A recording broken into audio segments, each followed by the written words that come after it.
Arquitectos internacionales. Gustave Eiffel. Nace en Dijon en 1832. Se graduó en la Escuela Central de Artes y Manufacturas de París como ingeniero en 1855. En 1867 funda la consultora y constructora Eiffel Etier, que adquirió un gran prestigio internacional en el uso del hierro, construyendo cientos de importantes estructuras, como puentes, grúas, estaciones de trenes y ferrocarriles. Adquirió renombre diseñando varios puentes para la red francesa de ferrocarriles, entre los cuales es especialmente notable el viaducto de Garabit en París, construido en su totalidad en hierro forjado para la Exposición Universal de París en 1889. En Latinoamérica se pueden encontrar aún varias de sus obras, como por ejemplo en la ciudad de Orizaba, en México, se encuentra el llamado Palacio de Hierro, que fue construido por órdenes del gobierno de Bélgica. El Palacio de Hierro, en su totalidad, fue construido en Bélgica y enviado desarmado a México, donde posteriormente fue armado. En Chile se encuentra la Estación Central de Santiago, declarada Monumento Nacional en 1983 en la categoría de Monumentos Históricos. Asimismo, podemos encontrar la Catedral de Tacna y la Catedral de San Marcos de Arica, en Perú. Estas obras, en ambas ciudades peruanas, fueron encargadas personalmente por el presidente José Balta durante su gobierno.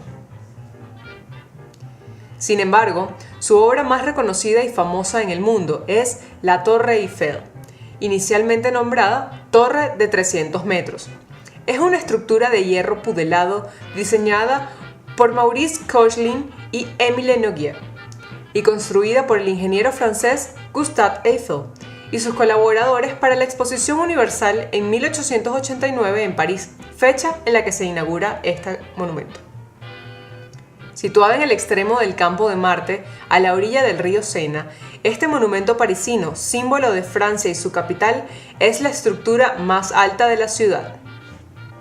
Con una altura de 300 metros, inicialmente, y luego prolongada más tarde con una antena a 325 metros, la Torre Eiffel fue la estructura más elevada del mundo durante 41 años.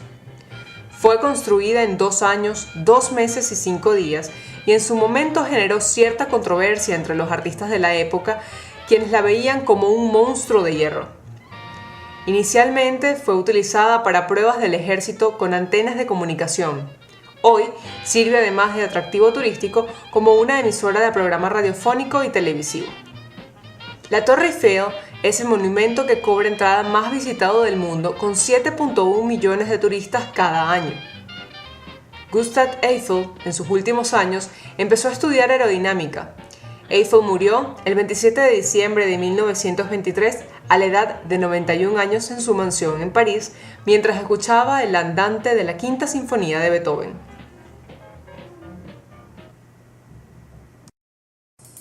Frank Gehry nació en 1929 con el nombre de Frank Owen Goldberg en Toronto, Canadá, proveniente de una familia judío-polaca, que posteriormente se trasladó, junto con sus padres, a la ciudad de Los Ángeles, donde se graduó en arquitectura en la Universidad del Sur de California. Ese mismo año de su graduación se cambia el nombre por presiones de su ex mujer y es conocido como Frank Gehry. Años más tarde estudió urbanismo en la Universidad de Harvard. Posteriormente regresa a Los Ángeles y abre su propio despacho de arquitectura. Durante los próximos años fue desarrollando su estilo arquitectónico personal y ganando reconocimiento nacional e internacional. Su arquitectura es impactante, realizada frecuentemente con materiales inacabados. En un mismo edificio incorpora varias formas geométricas simples que crean una corriente visual entre ellas. Sus diseños no son fáciles de valorar para el observador ni experto, ya que una buena parte de la calidad de diseño se encuentra en el juego de volúmenes y en los materiales empleados, sobre todo en las fachadas. Gehry es uno de los arquitectos contemporáneos que considera que la arquitectura es un arte, en el sentido de que una vez terminado un edificio, este debe ser una obra de arte como si fuese una escultura. Para acercarse más a este ideal, Gehry ha ido trabajando en sus sucesivos proyectos en esta dirección, sin abandonar otros aspectos primordiales de la arquitectura como la funcionalidad del espacio o la integración de este en el entorno. Su tipo de arquitectura se puede catalogar como deconstructivismo, también llamado deconstrucción. Es una escuela arquitectónica que nació a finales de la década de 1980. Se caracteriza por la fragmentación, el proceso de diseño no lineal y el interés por la manipulación de las ideas de la superficie en las estructuras y en apariencias con formas no rectilíneas.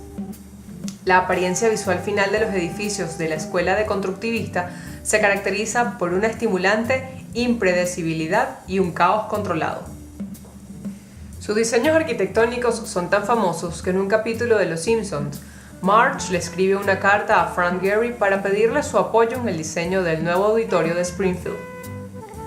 Su pasión por el arte y el diseño lo han llevado a explorar la creación más allá de la arquitectura, realizando diseños como el trofeo de la Liga Mundial de Hockey y un sombrero para la excéntrica cantante pop Lady Gaga. Este célebre arquitecto también mantiene una estrecha relación con el reconocido director de orquestas venezolano Gustavo Dudamel, y partiendo de esa amistad le hizo una invitación a Venezuela junto con la propuesta de diseñar la sede del Sistema de Orquestas Juveniles e Infantiles de Venezuela. En declaraciones del mismo Frank Gehry, manifestó: "Es uno de los proyectos más ilusionantes del mundo y tiene que ver con lo que hace mi fundación, que acaba de lanzar una iniciativa para potenciar la educación artística en las escuelas de barrios pobres.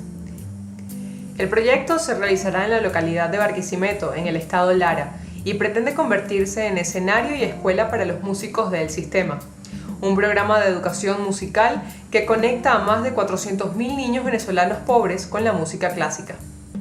Frank Gehry tiene actualmente 85 años de edad y los venezolanos amantes de la arquitectura, el diseño y la creatividad esperamos con ansias que su proyecto se pueda materializar en el país. Renzo Piano nació en Génova, Italia, en 1937, en el seno de una familia de constructores. Renzo Piano frecuentó la Facultad de Arquitectura en Florencia, sin embargo se graduó de arquitecto en Milán en 1964. Los trabajos de sus inicios fueron con estructuras experimentales ligeras. Trabajó con su padre y su hermano en la sociedad familiar. Estudió unos años en Londres y fue ahí donde comenzó una amistad con el arquitecto Richard Rogers, un arquitecto tan joven e inconformista como él, que lo pondría en contacto con la arquitectura metabolista y visionaria. Las afinidades entre ambos les empujaron a asociarse y crear una oficina llamada Piano & Rogers. Después de unos primeros proyectos que no pasaron de la mesa de dibujo, en 1971 ganaron un concurso que habría de cambiar sus vidas: la construcción del Centro Georges Pompidou en París.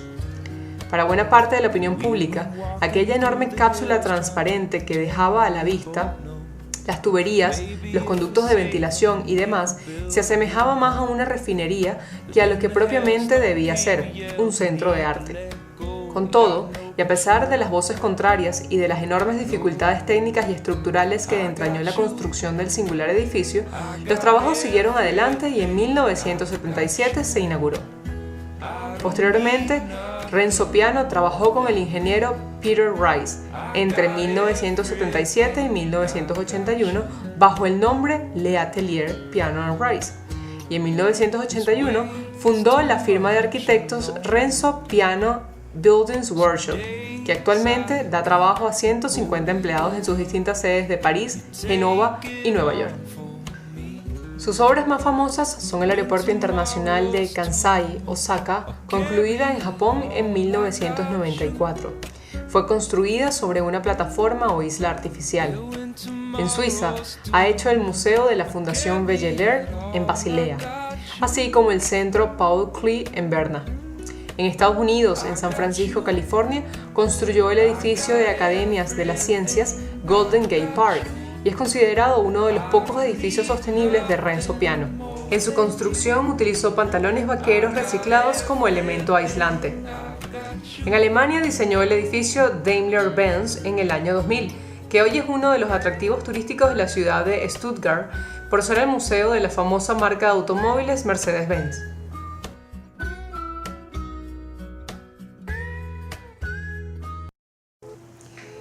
Norman Foster nació en Manchester en 1935.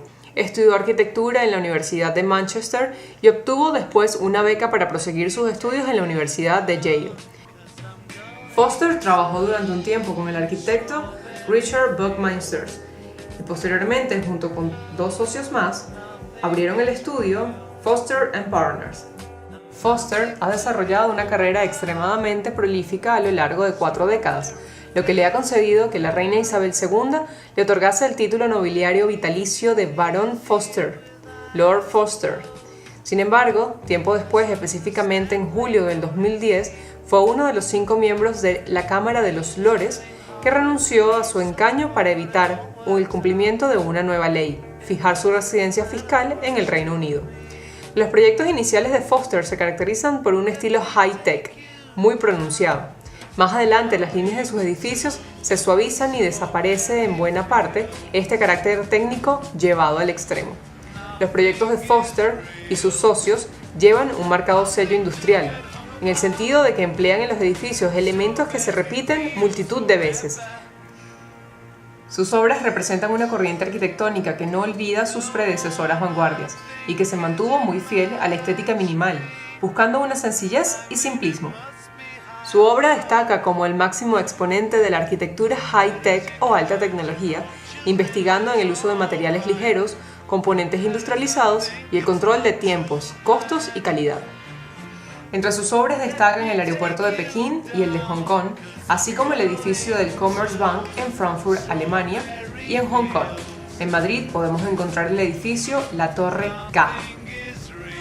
Como conclusión, podemos decir que los arquitectos estudiados siempre buscaron crear diseños fuera de lo común, perdurables en el tiempo, con una línea hasta futurista, retando lo estático y preconcebido.